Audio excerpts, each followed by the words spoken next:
Nuestra invitada de hoy es una socióloga brillante que siempre asumió el compromiso y la defensa de los más débiles. Hoy es una de las eurodiputadas de izquierdas más prestigiosas. En otra vuelta de tuerca, Marisa Matías.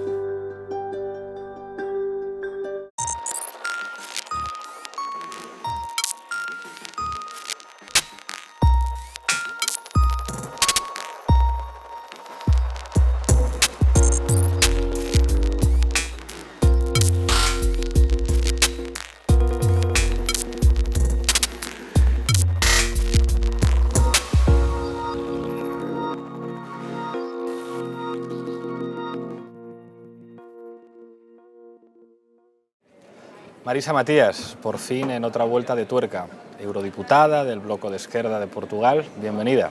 Gracias. Tú sabes que en este programa empezamos siempre por el principio y vamos a empezar por tu infancia, sí, por Marisa Matías de pequeñita. Creces en un pueblo muy pequeño, de 100 habitantes, Alcócer. ¿Cómo era ese pueblo y cómo era Marisa de pequeña? Es un pueblo que es igual a tantos pueblos en Portugal, no tiene mucha diferencia. Lo que tenía de interesante es que vivíamos mucho en comunidad, teníamos que hacer las cosas que toda la gente que vivía en los pueblos tenía que hacer, que teníamos que cuidar de la tierra, ir a la escuela, no teníamos escuela en el pueblo todavía, pero íbamos a pie a la escuela que estaba más cercana. ¿A pie, pero cuánto rato? Porque dices cercana, pero a mí me han dicho que no estaba tan cerca. ¿Cuánto rato tenías que caminar? Sí, no es tan cerca, de verdad. Tenía que caminar un poco. Teníamos que ir todos los días. Yo creo que en torno de unos 4 o 5 kilómetros para ir a la escuela y volver. Otros tantos, ¿no? Pero fue una infancia muy feliz, muy feliz. No teníamos mucho acceso a muchas cosas. Todavía yo me acuerdo, no es muy regular en mi generación, pero me acuerdo de no tener televisión, por ejemplo, de irnos juntos todos por la noche a casa de mis abuelos, no solo mi padre, mi madre, mis hermanos y yo, pero también otra gente del pueblo, porque íbamos ahí para escuchar las noticias, para ver lo que teníamos que ver por la noche. No teníamos agua, teníamos que buscarla antes de irse a la escuela, para comer, para beber, para los baños e eso. Pero muy feliz, una infancia muy feliz, y que además era la infancia que resultó de una dictadura y que los pueblos vivían mucho alejados aquí de lo que era la realidad, pero en Portugal había una desigualdad muy grande en ese momento, pero buena. A mí me han contado una anécdota, una discusión que tuviste con tu madre siendo muy pequeña. Tú estabas leyendo un libro y tu madre te dijo algo así como ayúdame, y ¿tú qué le contestaste? Sí, es verdad, porque yo siempre me perdí con los libros y continúo, sigo perdiéndome. Por bien, los libros, lo sabes, son muy peligrosos porque nos aíslan del mundo, pero al mismo tiempo, en el mundo tan cortito que yo tenía en el pueblo, eran los mundos que conocía a través de los libros. Ahí estábamos trabajando la tierra y era necesario de ayudar, y yo me perdí leyendo un libro, sí, es verdad. Y mi madre me llamaba muy enfadada, decía, estamos todos trabajando, tienes que venir. Yo tenía, yo no sé, 7 años, y ahí estaba un hombre que no era de Alcoz, pero que estaba ahí ayudando también, y que me dice, no, continúa leyendo, no vengas, continúa leyendo, y yo te puedo dar una propina para continuar leyendo.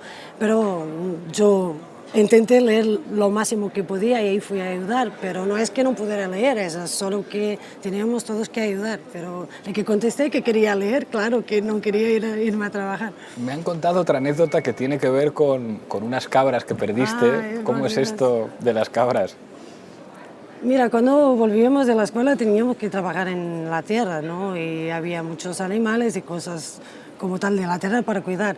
Y sí, yo algunas veces tenía que cuidar de las cabras y de otros animales, pero al mismo tiempo que yo salía de la escuela, iba con las cabras y tenía que hacer las cosas, los trabajos de la escuela, estaba leyendo también y me distraía muchísimo. No era muy frecuente llegar a casa con el mismo número de animales con lo cual había salido. Pero después había siempre alguien, mi madre, mi abuela, alguien que iría por la noche a buscar los animales perdidos, pero yo intentaba hacer mi mejor. Hay un hombre fundamental en la construcción de la Marisa política que tiene que ver con ese pueblo. Un vecino que es un viejo comunista portugués que tú conoces. ¿Cómo es esta historia? Su nombre es Álvaro. Álvaro Febra, no Álvaro Cunhal, bien que su héroe era Álvaro Cunhal. Después hablaremos de Cunhal. Pero era un vecino de mis abuelos, se murió este año y de verdad que me costó un montón de no poder estar ahí con su familia. Era muy raro porque nosotros teníamos toda una información de que el comunismo era muy peligroso. Mi familia no era politizada. En el pueblo todo lo conocían porque era el comunista. Y era vecino de mis abuelos. Y cuando yo me quedaba en casa de mis abuelos, pasaba la mayor parte del tiempo sentada en la calle con él, escuchando sus historias. Entonces la historia de resistencia, de cómo luchar, cómo fue perseguido, todo eso. Y de verdad que mi formación política empezó así, porque la noción de justicia e injusticia la tenemos. Y si vives en un pueblo, además tan pequeño, con tantas dificultades, en que vas creciendo y que tienes la posibilidad de ver las conquistas de la democracia, ¿no? Que pasas a tener agua, electricidad, pasas a tener televisión, pasas a tener escuela, a tener acceso a la sanidad, cosas que no teníamos todavía. Y eso tú lo entiendes en tu vida, es como un tatuaje en tu cuerpo, ¿no? Las conquistas de la democracia. Pero cómo formatarlas, cómo encadrarlas, cómo poner nombres, fue con ese mi vecino que quedamos amigos hasta el fin de su vida. Me emociona de pensarlo porque de verdad mis amigos y amigas no entendían por qué pasaba yo tanto tiempo escuchando a un hombre sobre esas historias. Para mí era algo que era de una felicidad profunda, de verdad. Tú eres doctora en sociología. ¿Cómo fue? ¿Qué es lo que te llevó a estudiar sociología? A mí me han contado que por casualidad diste con un libro, con un autor muy especial y que ese libro fue determinante para que tú estudiaras sociología. ¿Qué libro era? Era Pela mão de Alice, por la mano de Alice, algo como eso. Un libro de Boaventura Sousa Santos. Sí, porque yo estudiaba científico natural, área científico natural, no estaba estudiando ni humanidades ni ciencias sociales, pero de verdad que ese libro fue fundamental por el análisis que hacía y yo de verdad que estaba estudiando física, me convertí más en la física social que la física propiamente de física, matemática, biología. Decidí en un verano que tenía que hacer las pruebas para poder irme a la universidad, decidí que no haría ni pruebas de matemática, ni de física, ni de química, pero que haría pruebas de filosofía. Y de verdad tuve mucha suerte porque yo no tenía la formación que tenían los otros que estaban haciendo las pruebas para poder irme a sociología. Pero cuando llegué a la universidad para hacer el test, el examen, y cuando miro que la mitad del test era Marx, me encantó, y que el 25% era Engels, más encantada me quedé. Entonces no fue difícil de tener la nota para entrar en sociología, pero fue eso, el activismo político y público de Boaventura que me encantó, y después hay todo un trayecto que empieza ahí y hasta hoy somos muy amigos, y yo soy una admiradora, confesa, no tengo ningún problema en decirlo, que es de verdad una de las personas que más influenció en mi vida. Es fácil reconocer a la Marisa socióloga, es fácil reconocer a la Marisa política, eurodiputada, pero tú hiciste muchísimas cosas. Tú fuiste recepcionista, secretaria, limpiadora, camarera, viviste en muchos países. ¿Cómo es esa Marisa que casi nadie conoce, que tiene poco que ver con la figura pública de Portugal? Yo creo que es la historia de la mayoría de la gente. No es muy diferente, es que si no tienes condiciones económicas o sociales, lo que sea, para poder seguir estudiando, y yo tenía una familia que quería mucho que yo estudiase, pero mi madre y mi padre no tuvieron esa oportunidad. Solo hicieron el mínimo, que fue andar en la escuela primaria, como decimos en Portugal, 4 años, y después tuvieron que empezar trabajando con 10, 11 años. Entonces no fueran niños, no fueran adolescentes, no pudieran estudiar. Y quería mucho que yo estudiase. Pero yo veía las dificultades que teníamos dentro de casa y yo sabía que estudiar era algo que no podría hacerlo solo con el sueldo de la familia, que era muy corto. Entonces empecé a trabajar muy joven, sí, con 16 años. Hice lo que tenía que hacer, como todo el mundo, cuando tienes que hacer, si quieres continuar, si quieres seguir, tienes que hacer cosas. Y sí, trabajé muchas cosas, cuidando de gente o trabajando como camarera, como secretaria, como recepcionista, siempre disfruté muchísimo y además ahora tengo la capacidad de poder decir que puedo hacer muchas cosas en la vida porque las sé hacer todas y eso me da una libertad increíble porque esto es solo una comisión de servicio, después tengo que volver a la vida y puedo hacer lo que sea, ¿no? El acuerdo que teníamos era solo que tenía que mantener las notas, sí, altas, y si así fuera muy bien, entonces seguí y continué, empecé y hice sociología hasta el doctorado, pero por eso no es una historia muy especial, es la historia de la mayoría de mi generación que no vivía en la ciudad, que no tenía recursos. Pero no es la historia de la mayor parte de los políticos y de la mayoría de los que llegan al Parlamento Europeo, eso es una particularidad. Sí, yo todavía puedo ceder que mi vida es una suma de improbabilidades, pero yo vivo bien con las cosas que no controlo. Durante tu investigación doctoral que mencionabas ahora, yo sé que estuviste en Estados Unidos, en Brasil, sí, en Sudáfrica. ¿Qué es lo que marcan estos 3 países en tu biografía? Marcó mucho. Yo fui a Estados Unidos, a América Latina, especial a Brasil, a Sudáfrica. Nos íbamos ahí, yo iba ahí, sobre todo para procurar los grupos de la gente que luchaba por crear condiciones para tener derechos que no tenía todavía. Por ejemplo, en Brasil estudié mucho con los catadores de basura, que no sé cómo se llama, pero la gente que va a los aterros sanitarios en portugués, no sé, los sitios donde colocas la basura, los sitios colectivos. Los vertederos. Vertederos sanitarios, sí. Y la gente que vaya ahí, que vaya a sacar cosas para intentar reciclarlas. Y que son historias increíbles, gente muy, muy generosa y con esos trabajaba por las cuestiones de salud ambiental.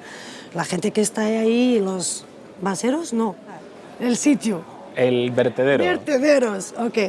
La gente que estaba en los vertederos, que venía después y que convertía y que cambiaba, intentaba cambiar su vida así. Y que se organizaban en consejos populares, que tenía todo un sistema comunitario increíble. En Estados Unidos trabajé mucho con los movimientos por la justicia ambiental. Descubrí cosas increíbles que yo ni mismo podría imaginar que existían. Por ejemplo, a la medida que encontrando los barrios más pobres y la gente que tenía menos, fui encontrando cosas como, por ejemplo, un movimiento de activismo menstrual, que es una cosa que yo no sabía todavía que existía, pero después me convertí, tengo que confesarlo. Cuéntale a nuestros espectadores qué es el activismo menstrual. Es decir, un conjunto de mujeres que se había organizado para decir que la menstruación no es una enfermedad, que es una condición, pero no es una enfermedad. Entonces, que no hay que la gente sea tratada como si está en un periodo histérico, y que luchaban por los derechos de ser diferentes o no, de ser iguales o no, pero los derechos a la menstruación como una regla de vida, que para mí era una cosa, pensaba en Estados Unidos todo es posible, hay movimientos de todo, pero había cosas como eso. Y en África del Sur, más en los barrios negros, pero ahí yo trabajaba sobre todo cuestiones de justicia, de organización colectiva. Mi historia, la historia de los pueblos debajo de Europa, yo la conocía, pero no conocía la historia de otros países y era fundamental para el trabajo que hacía. Hay algo que dice Boaventura de ciertos intelectuales y a ti te coloca como uno de esos intelectuales, un intelectual de retaguardia, que son los intelectuales que están de alguna manera empujando a los movimientos sociales y que intervienen. Tú vienes de ahí, antes de llegar al bloco, antes de digamos, un trabajo político más específicamente institucional. Tú procedes de los movimientos sociales, siempre con esos vínculos académicos de aquel que pone el conocimiento al servicio de causas sociales. ¿Qué recuerdo tienes de esa experiencia? Yo sé que no hay una ruptura, que cuando uno entra en un parlamento sigue actuando como activista, pero digamos, ¿en qué medida te marca ese trabajo en los movimientos sociales? Tú has estado en movimientos sociales por la defensa de los derechos de las mujeres, en movimientos LGTB, en la defensa de los derechos de la salud. ¿Qué recuerdas? ¿Cuál es, digamos, lo mejor que te deja esa experiencia? La mejor escuela.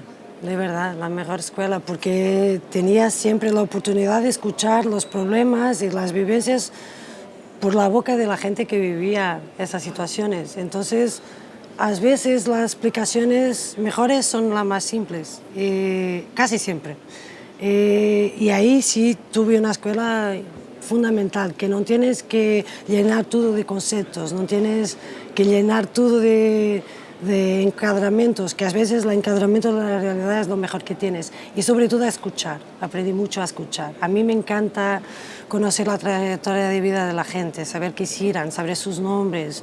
Soy amiga hasta hoy de mucha de la gente con quien estuve en los movimientos, gente muchas veces gente sin formación académica, pero que me enseñaban todos los días lo que era de verdad la vida y los conceptos sí que deberíamos utilizar. Yo allí me veía más como casi que portavocía de esas voces que como alguien que les daba algo, que estaba dando algo. Yo recibí mucho más, siempre, siempre.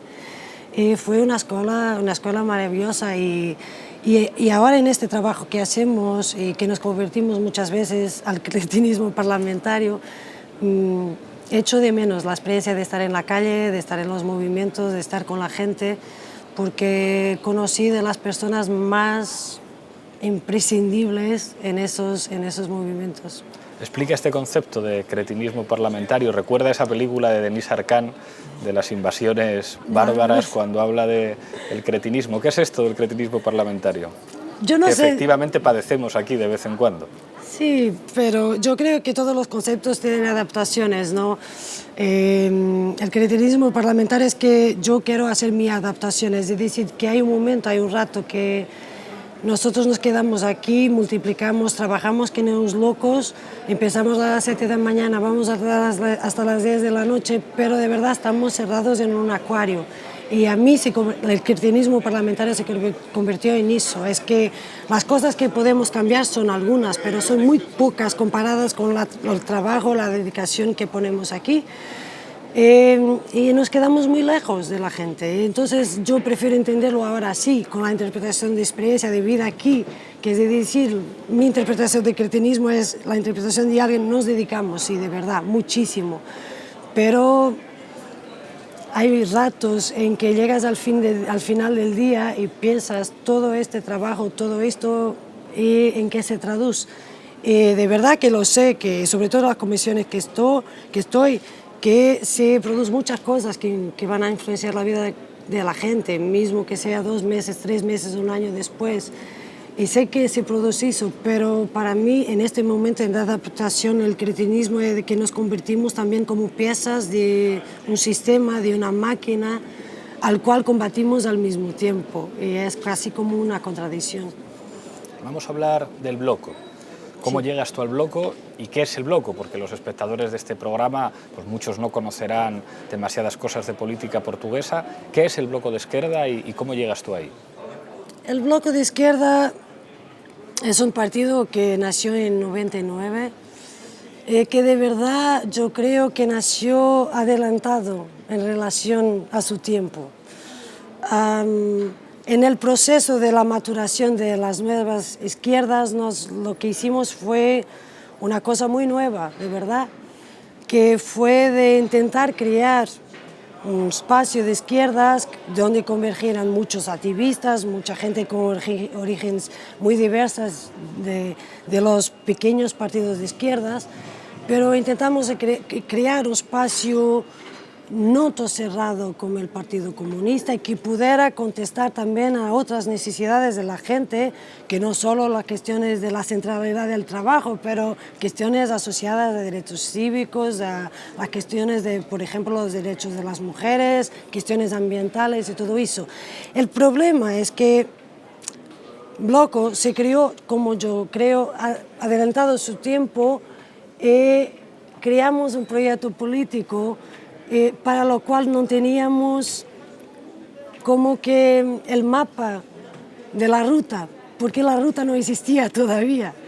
Y entonces, en los primeros años fue un proyecto que atrajo a mucha gente, que de verdad nos convirtió en una fuerza política muy interesante de ver, de crecer, de analizar en el espacio político, pero es como eso, no teníamos el mapa, entonces lo fuimos construyendo con muchos riesgos, con mucha audacia, también con errores, pero Bloco para mí es todavía el espacio en Portugal en el cual yo creo que se puede hacer la política con la gente, porque me preguntas ¿qué es el Bloco? ¿Tú eres de Bloco de Izquierda? Yo digo, no, yo no soy de Bloco de Izquierda, Bloco de Izquierda es mío como es de los militantes de Bloco. El problema muchas veces es que se confunde el papel de los partidos y se trata a los partidos como un fin en sí mismo y no como un instrumento. Y yo creo que son un instrumento. Entonces el Bloco es mío, es de los militantes, con los problemas y con las ventajas que tenga, pero es nuestro. Cuando tienes gente que son gente de partidos, ahí está todo errado, porque los partidos sí tienen que ser de la gente y si no lo son, tenemos que cambiar. Y fue un proceso muy interesante. Desde 2011 que estamos en una fase menos buena, que perdimos mucho apoyo, yo creo que vosotros pueden mirarnos también como un laboratorio, porque el Bloco cuando se creó fue una referencia para Syriza, fue una referencia para muchos partidos y movimientos en Europa, y pueden mirarnos como laboratorio. Yo creo que hay algunas cosas que tenemos que reflexionar. Por ejemplo, la cuestión del poder. Nosotros siempre fuimos muy ambiguos en esta cuestión. No ambiguos, porque en la Fundación yo creo que cometimos el pecado capital, que es de decir que nosotros nacimos para cambiar la oposición. Y fue así que nos presentamos al pueblo, y de verdad la cambiamos, y logramos cambiarla, pero no nos presentamos como un proyecto de poder. Y hay dos formas de cambiar un país, de transformarlo, es de tener una política diferente, la primera condición, y la segunda es de tener más del 50%. Si una de estas condiciones no está realizada, entonces se convierte en algo inútil para disputar el poder. Y yo creo que esa es una indefinición que todavía nosotros mantenemos, y la arte de la política está ahí, intentar articular las dos condiciones. He visto tu intervención en Argentina hace pocas semanas y dices algo parecido en un contexto muy especial, en el que hay una serie de representantes europeos, de la izquierda, de formaciones políticas favorables a la transformación, hablando con latinoamericanos y nada menos que en Argentina, con el contexto de lo que supone lo que está ocurriendo en Grecia en estos momentos, lo que está ocurriendo en España, que también digamos que está teniendo mucha importancia en América Latina, y tú haces una intervención en la que planteas algo muy parecido a lo que acabas de decir. Nosotros sabemos, como decía Allende, que ganar las elecciones no es ganar el poder, y los griegos lo saben ahora que difícil está, pero tenemos que continuar esta batalla para disputar, sí, la democracia, pero disputar también, sí, el poder. Necesitamos de eso, porque si no lo hacemos, en Europa estamos ante dos posibilidades que a mí me parecen las más concretas, o una refundación o la destrucción. Porque en Europa, y como vosotros saben, y como la política tiene horror a los espacios vacíos, se ocupan, y en Grecia se están ocupando por Syriza, en España se puede ocupar por Podemos, En Irlanda se puede ocupar por Sinn Féin, pero en Francia se puede ocupar por la extrema derecha. En Reino Unido se puede ocupar también por la extrema derecha, por las fuerzas xenófobas, racistas. Y sí, lo que Europa enfrenta en este momento es o una refundación o la destrucción. Yo sé, porque esto lo hemos hablado mucho, que el Bloco de Esquerda en Portugal está en un momento de encrucijada, en el que tiene que tomar una opción, en un contexto que no es nada fácil en Portugal, también por el papel que están jugando los socialistas, cuando Costa de manera muy hábil ha elogiado a Syriza y parece que ocupa el espacio de las políticas contrarias a la austeridad. Te voy a pedir que te mojes un poco qué es lo que no tendría que hacer el Bloco y lo que por contra debería hacer. Yo creo que el Bloco tiene que hacer lo que sabe hacer mejor y que todavía lo perdimos un poco, que es de estar con la gente y de hablar con la gente, de decir, ser la voz de la gente, porque nos institucionalizamos mucho también. Y eso porque no teníamos cuadros suficientes, porque no teníamos gente suficiente. Entonces, en el momento que empezamos a crecer, nos convertimos en una parte del sistema. La parte de izquierda del sistema, pero una parte del sistema, y tenemos que contrariarlo, y yo creo que eso Bloco sabe hacerlo, pero todavía ahora es más difícil porque las condiciones no son muy favorables, pero eso tenemos que hacer, que volver a hacer un partido-movimiento, y no solo un partido-partido, pero también un partido-movimiento. Lo que no tenemos que hacer, a veces yo creo que tenemos dificultad en comunicar. Algunos miedos de perder los principios, y yo lo entiendo muy bien, y los valores, yo lo entiendo muy bien, porque mira, si hablamos de poder, el poder sin principios es inútil, porque no sirve a nadie, pero al mismo tiempo mantener los principios sin poder es igualmente inútil, porque no sirve a nadie también.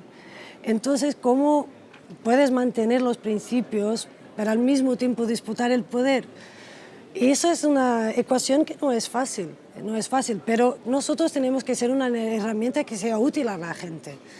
Y lo estamos trabajando, y yo creo que estamos intentando aprender con nuestros errores. Y cómo se vaya a pasar no lo sé muy bien, que estamos en un contexto, como dijiste, muy fragmentado de las izquierdas, y yo diría que no por razones políticas, sino por razones más personales y menores, lo que es una tontería, porque la carretera es muy estrecha y nos vamos a encontrar más adelante, estoy segura, pero ahora, por eso, por el papel del Partido Socialista, que todavía también no se compromete con una política anti-austeridad, isso tudo cria condições muito difíceis. Que a verdadeira e única lição que temos a retirar das eleições gregas é que o Partido Socialista em Portugal não é nem será o PASOK, porque não estamos cá para servir as políticas que têm sido seguidas, mas, pelo contrário, criar alternativa às políticas que têm sido seguidas. Pero Portugal não é diferente de Espanha, não é diferente de los outros países, que sabemos que en Europa gobierna la derecha, pero quien pone en práctica las políticas puede ser la derecha conservadora o puede ser la derecha socialista, pero la verdad es que hay una gran coaligación que funciona tanto en Portugal como en los otros países. Hablabas de principios, uno de los fenómenos políticos que sabes que a mí más me interesa de la izquierda portuguesa, lo hemos hablado algunas veces, es el Partido Comunista Portugués. O sea, yo lo veía como el Partido Comunista de Andalucía al cubo, o sea, un partido muy particular, con una enorme base social a nivel agrario, con, digamos, un nivel de apoyo muy consolidado en Portugal. El Partido Comunista Portugués podrá no crecer mucho en votos, pero tampoco decrece mucho. ¿Cuál es la diferencia del comunismo portugués respecto a otras expresiones de la nueva y la vieja izquierda comunista europea? Mira, tú lo dices, el Partido Comunista Portugués no sube mucho, pero también no baja mucho. Y la razón por qué no sube mucho o no baja mucho es la misma, son las mismas razones de verdad. Yo creo que comparto muchas de las cosas que plantean los camaradas del Partido Comunista, yo creo que tengo mucho respeto, pero la mayor fortaleza del Partido Comunista Portugués es también su mayor debilidad. Es que a nadie se le ocurre criticar porque es el partido de izquierdas que sirve al sistema, a la reproducción del sistema, que mira, por ejemplo, para darte un ejemplo, un voto que tuvimos muy controverso en el Parlamento Nacional costó al bloque la mitad de los diputados. El Partido Comunista votó como nosotros y no costó nada. Porque es eso, la gente sabe con qué puede contar, no tiene riesgo, no tiene mucha innovación y es una tradición. Y de verdad tiene un papel histórico muy importante en la transición, en la lucha por la democracia, en la lucha contra la dictadura. Pero yo diría que es el partido que el sistema adora, ¿no? Que fueran todo como ellos, ¿no? Porque así sabemos que tenemos izquierda, pero no nos afrontan. Un comunista portugués sería el yerno perfecto, ¿no? De alguna manera. Sí. Vamos a hablar un poco del Parlamento Europeo y te voy a pedir que cuentes algunos secretos. Yo tengo que decir aquí que cuando nosotros llegamos al Parlamento Europeo, tú nos adoptas. O sea, llegamos aquí 5 españoles de Podemos que no nos ubicamos muy bien. Te quiero preguntar cómo nos veíais y qué se decía de nosotros, porque yo sé que nosotros fuimos una sorpresa en general en nuestro país, una sorpresa en el Parlamento y una sorpresa en el GUE, que de repente aparecen los de Podemos, tú que llevabas aquí ya 5 años y que desde el principio nos acogiste, nos cuidaste, nos explicaste cómo funcionaban las comisiones, cómo funcionaban las cosas. Tú ahora terminaste de hacer una descripción mía como si yo fuera una mamá. Un poco mamá pato.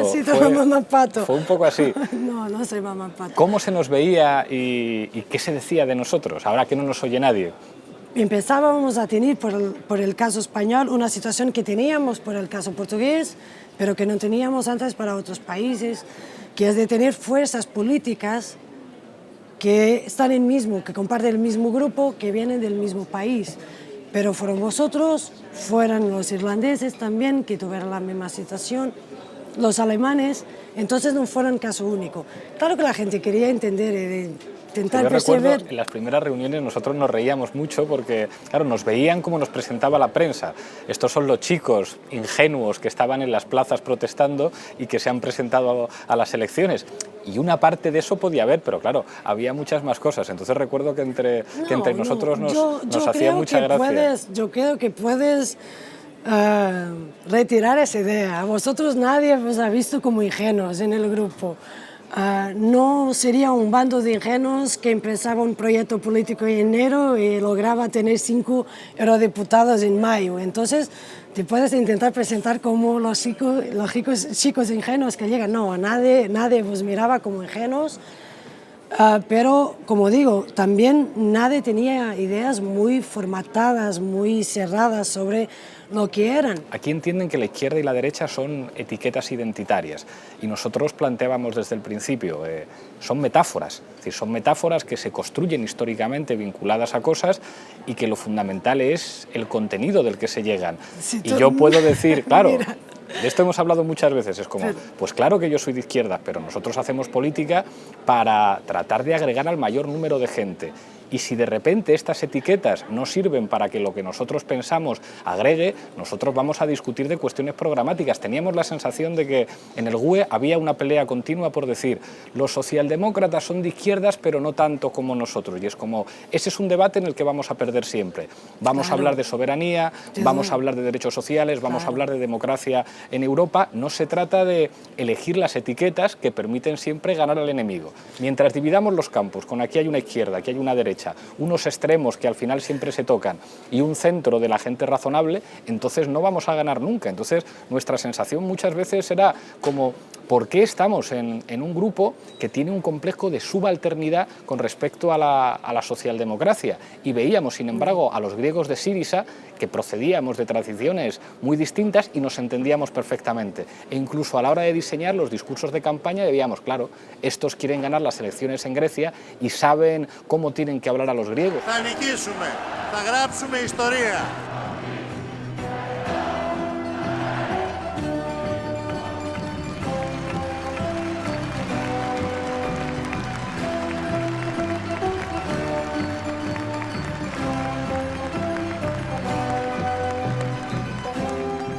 cuando veíamos las palabras, democracia, justicia social, canciones tradicionales griegas para terminar los mítines, es como, claro, esto es lo que significa cambiar. Pero mira, tú estás hablando con alguien que es de un partido que se llama Bloco de Izquierdas, que está en el grupo de la izquierda unitaria y vicepresidenta del Partido de la Izquierda Europea. Yo creo que de identidad y de que está todo dicho. Pero claro, ¿no? precisamente lo que quiero me está decir, gustando por dónde va el debate, estamos discutiendo. No, pero nosotros ya hablamos de eso un montón de veces.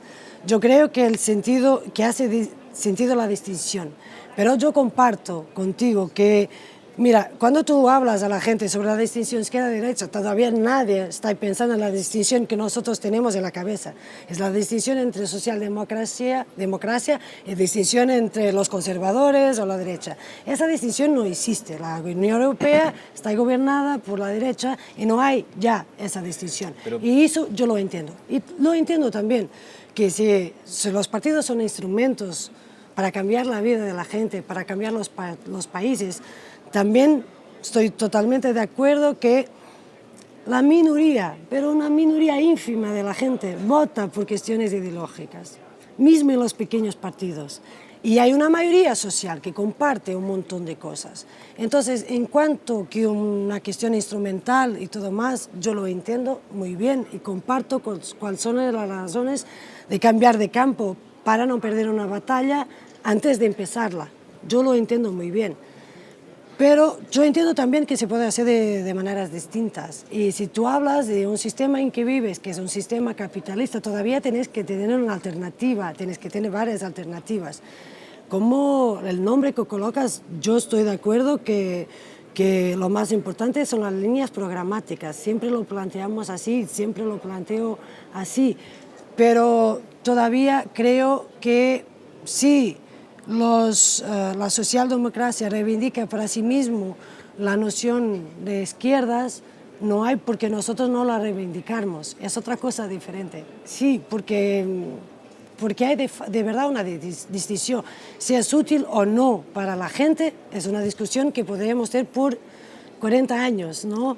Algo como eso, pero yo estoy de acuerdo con las cuestiones que planteas, la mayoría, pero también estoy de acuerdo que necesitamos de disputar los conceptos. Y si necesitamos de resignificar a la izquierda, que resignifiquemos, pero en un sistema como lo que vivimos, mira, el caso español es muy claro. En Grecia tiene Syriza, que quiere decir coligación de la izquierda radical. Pero no han ganado por eso. No, lo sé, pero yo misma digo que la mayoría de la gente no vota por eso. La mayoría de la gente no vota por cuestiones ideológicas, no se siente identificada por tú decir si eres de izquierda o de derecha. Vota si se siente representada en un colectivo que todavía representa su sentido, su sentido común, ¿no? Y en los momentos de crisis eso cambia. Recuerdo un vídeo de una señora en una tertulia griega que llama por teléfono. Ήμουν χρόνια νεοδημοκράτησα και θα ψηφίσω τον Αλέξη τον Τσίπρα. Όχι γιατί ο Αλέξης ο Τσίπρας είναι κάτι το οποίο θα με πάει σε παραδείσους.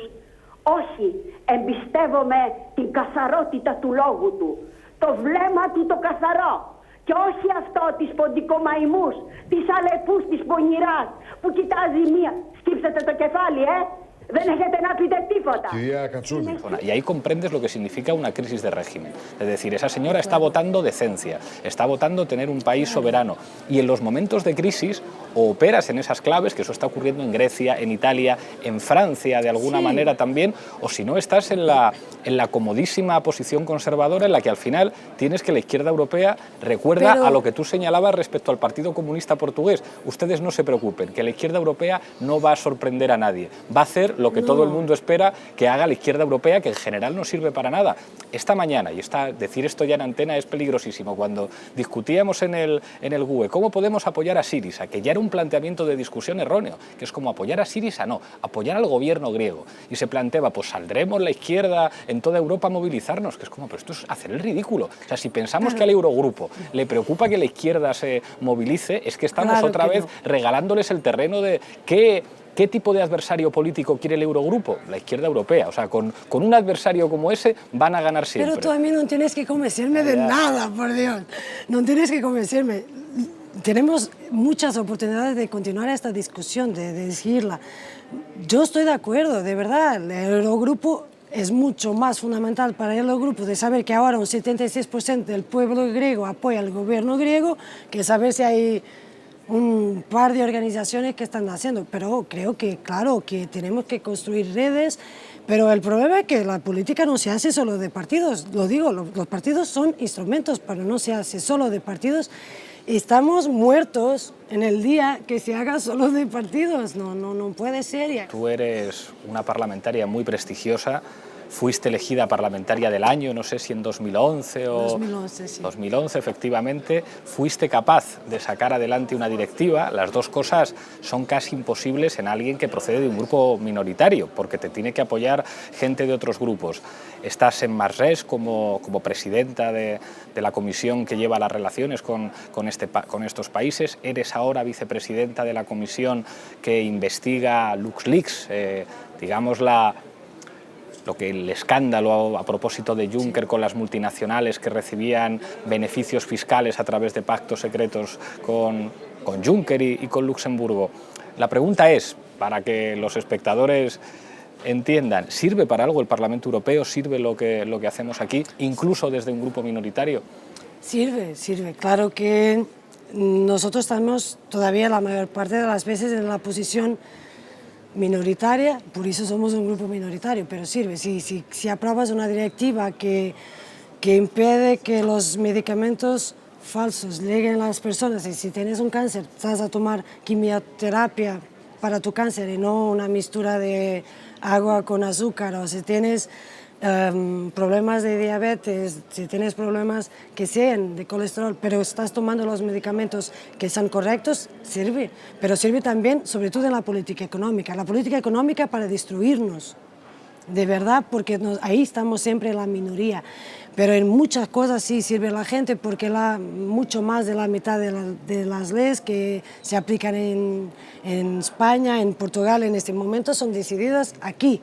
Nosotros luchamos contra la mayoría de esas leyes, pero se aplican aquí. Y yo creo que todavía nuestro papel no puede estar confinado a lo que hacemos aquí, pero tampoco podemos desvalorizarlo, no podemos devaluarlo, no podemos hacerlo, porque hay cosas muy pequeñas sí que cambian la vida de la gente que nosotros proponemos, hay otras cosas que no son tan pequeñas pero que no proponemos nosotros. Pero necesitamos estar aquí también por esa voz crítica en las cosas que perdemos y por la voz de cambio en las cosas que podemos ganar. Estamos llegando al final, vamos a hablar un poquito de Grecia y de Alexis Tsipras. Tú conoces a Alexis desde hace muchísimos años, desde antes que fuera famoso. ¿Hay alguna anécdota que quiero que cuentes de Alexis despidiéndose de sus guardaespaldas para tomarse una cerveza contigo? ¿Cómo es ese Alexis humano, ahora que todo el mundo le conoce como el presidente de Grecia que aparece en todas partes? Alexis es una persona increíble, es una buena persona, es amigo, es una buena persona. Sí, yo lo conozco desde que tenía una pupita, ¿no? Y compartimos muchas luchas en muchas plazas de Europa y muchas reuniones, pero es sobre todo una buena persona y yo creo que lo que hablabas, sí, que hubo un día que estábamos aquí en Bruselas y Alexis estaba aquí también ya como líder de la oposición en Grecia y tuve un montón de reuniones y salió a la calle con sus seguranzas y yo estaba hablando, y tú me conoces, sabes que yo hablo muy bajito, que nadie me escucha, ¿no? Y yo estaba hablando en la calle, yo creo que con Renato, no se me ocurre quién, y yo estaba hablando con Renato y Alexis me llamó, empieza a llamarme y dice: eres tú, ¿no? Que estás adelante en la calle. Estaba ahí, sí, pero fuimos a beber una copa con los seguranzas también, que tiene una relación de amistad personal y yo lo deseo lo mejor porque no solo para él, pero en mi nombre también, que me siento mucho más representada por Alexis do que por mi primer ministro. Todavía en los primeros días del gobierno griego fue muy raro porque cuando yo escuchaba las noticias en la televisión o en la radio, escuchaba decir el gobierno griego tal, y mi primera reacción era decir el gobierno horror, horribles, y después pensaba, no, son los nuestros, ahora cambiaron, ¿sabes? Entonces, pero el gobierno griego ahora es mi gobierno también, y yo creo que el gobierno que está intentando disputar esa hegemonía en el espacio europeo, y yo espero que en nombre de evitar la vacuna,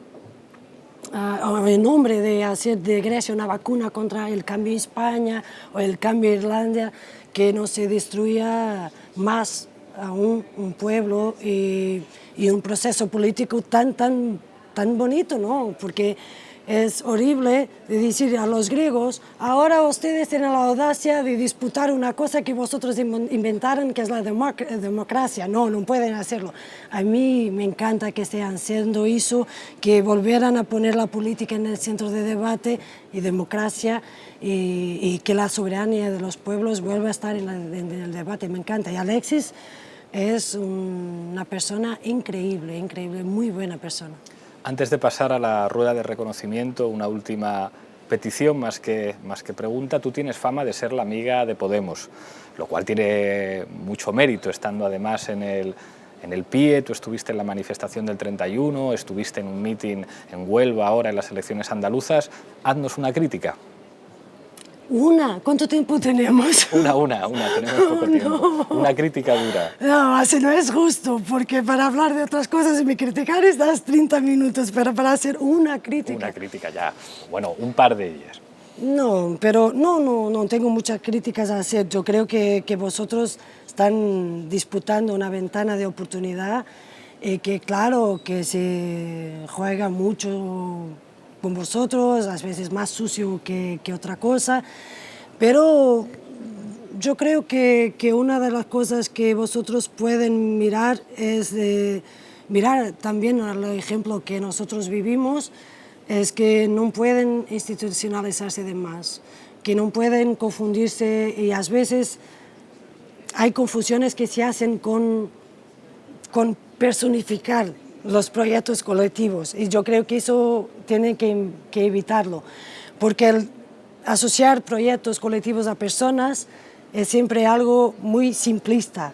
Una persona es usada como un ejemplo de un concepto, se utiliza como ejemplo de un concepto, pero nunca sustituye al concepto. El concepto es el proyecto colectivo. Vamos a la rueda de reconocimiento. Antes de pasar a los nombres, muy rápidamente, un libro. Un libro, o que estoy leyendo ahora, pero ¡ay no! ¡Qué horror! Ahora estoy leyendo La máquina de hacer españoles, de Walter Hugo Main, que es un libro magnífico. Pero no fue de propósito. Ok. ¿Una película? Puedo quedarme con muchas, pero diría que el documentario, lo último, es siempre lo mejor. El sal de la tierra, el documentario sobre la vida de Sebastián Salgado, es un viaje imperdible. ¿Una canción? Una canción Grándola, claro, pero Grándola está siempre, pero puedo decir también otras, tantas. La vida es con música, pero Sunday Smile, de Beirut, por ejemplo. ¿Un político? Un político, Nelson Mandela. Y ahora vamos con nombres y tienes que decirme lo primero que se te venga a la mente. Álvaro Cuñal. Un hombre increíble, con una trayectoria increíble, a lo cual debemos mucho, y además guapísimo. Álvaro Cuñal, el mítico secretario del Partido Comunista portugués. Un hombre guapísimo, pero muy listo, muy inteligente, y al cual debemos mucho por el cambio democrático en Portugal. Mario Soares. Soares é fixe. Tú conoces el eslogan de su campaña, es de decir Soares é fixe. Soares es otra persona a la cual debemos mucho, que cambió mucho también a lo largo de su vida, a veces más próxima, cerca de opciones no tan socialistas, pero un hombre con un valor increíble y que hasta hoy está todos los días luchando. Hace una semana estaba escribiendo, apoyando al gobierno griego, organiza mítines donde invita a toda la gente de todos los partidos, de todos los movimientos, muy activo y fundamental en nuestra historia también. José Sócrates. Mira, en esta situación actual, yo creo que hay cuestiones que puede hablar de su política, pero no de lo que se pasa ahora. Es una cuestión de justicia. Yo prefería no hacerlo, que no hay nada que pueda decir ahora, mismo criticando o no su política, pero puede criticar su política, de eso podría hacerlo, pero en esta situación creo que es un secreto de justicia. Durão Barroso, que además te puso un mote. Durão Barroso. Durão Barroso fue un muy fiel camarero de señora Merkel, un fiel camarero de Bush en la invasión de Irak, fue todavía un camarero al servicio de intereses que no son los de nosotros, los colectivos. Entonces creo que se quedará en la historia de la Unión Europea como alguien muy flaco pero fue muy amigo de los fuertes. Miguel Portas. Miguel, un caso muy especial. Miguel murió hace 3 años, lo echamos de menos todos los días, un personaje increíble en la política, un amigo del corazón, sobre todo un político muy humano, en el sentido, Miguel podría decir una cosa y su contrario con un espacio de 10 minutos de intervalo, ¿no? Y lo decía con la misma convicción. Pero era eso también uno de los lados más encantadores que tenía, que cometía errores, los asumía, pero muy importante en la maturación de las nuevas izquierdas. Como decía yo hace poco tiempo, muy importante en Bloco, sobre todo muy importante para que se continúe, que se sigue sabiendo que los políticos son gente también, no son solo hologramas, son gente que comete errores y que hace cosas muy diferentes. Llegamos al final, no te puedo ofrecer taza de la tuerca porque nos la han robado. Ya sabes, un parlamento lleno de políticos, aquí hay mucho mangante. Los desequilibrios macroeconómicos, castigar los pueblos del sur. Pero tenemos ese vasito de agua, te voy a pedir que mires a esa cámara y brindes por lo que tú quieras. Además, es muy bravo de tu parte, porque yo no sé si no voy a romper el vaso, que es algo que hago, pero voy a intentar no romper. Seguro que no. Entonces yo brindo a ti, porque por educación, pero también por amistad, y si me permites, brindo a mi pueblo, Alcos. A todos. Muchísimas gracias, Marisa. Gracias.